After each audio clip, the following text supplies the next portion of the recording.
Praise the lord. ప్రభువైన యేసుక్రీస్తు నామంలో మీ అందరికీ నా యొక్క వందనాలు. అందరూ బాగున్నారా? ప్రతిదినం దేవుని యొక్క వాగ్దానం ద్వారా మీరు ఎంతగానో బలపడుతున్నారని, ప్రతిదినం నూతన బలాన్ని మీరు పొందుకుంటున్నారని ఆశిస్తున్నాను. నిజంగా దేవుని యొక్క మాట మనుషుల మాటల కంటే ఎక్కువగా మనల్ని బలపరుస్తుందండి.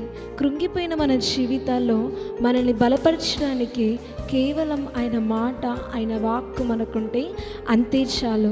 నిజం చెప్పాలంటే ఒక డిసీజ్ కానీ, ఒక వైరస్ కానీ వచ్చి డెత్ స్టేజ్లో 99% డెత్ స్టేజ్లో ఉన్న ఒక లేడీ అయినా, ఒక స్త్రీ అయినా, ఎవరైనప్పటికీ హాస్పిటల్లో పడిపోయి ఉంటే మ్యాక్సిమం తన చెవులకు వినబడే స్వరం ఏంటంటే, నీకు ఇంకా బ్రతికే ఆశలు లేవు, నువ్వు చనిపోతావు అని ఎన్నో స్వరాలు వినబడతాయి. తనకున్న స్థితిని బట్టి, తనకు వినబడుతున్న స్వరాలను బట్టి తను ఇంకా కృంగిపోయి ఆ యొక్క డెత్ లెవెల్లోనికి ఆమె వెళ్ళిపోవడం జరుగుతుంది.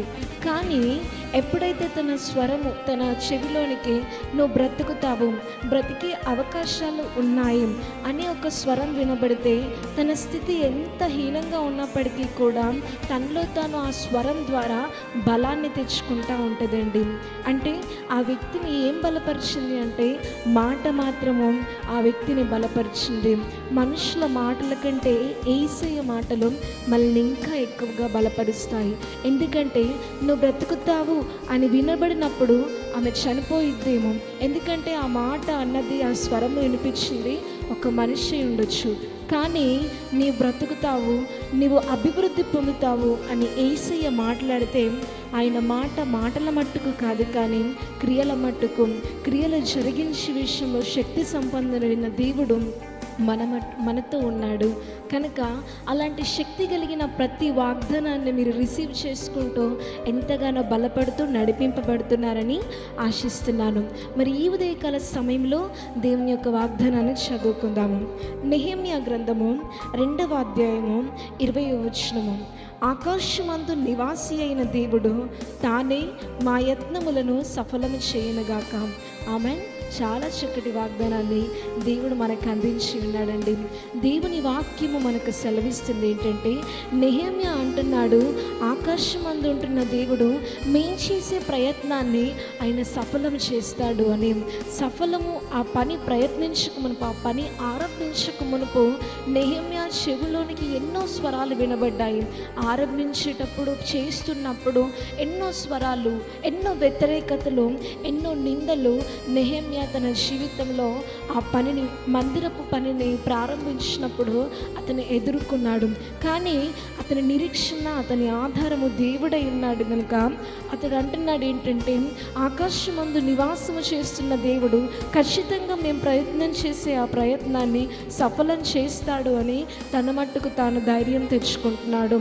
ఎన్ని స్వరాలు ఈ పని జరగదు, జరగనివ్వను అని వ్యతిరేకతలు ఎన్ని ఎదురైనప్పటికీ కూడా దేవుడు తనకు తోడయండి ఆ పనిని జరిగించారు.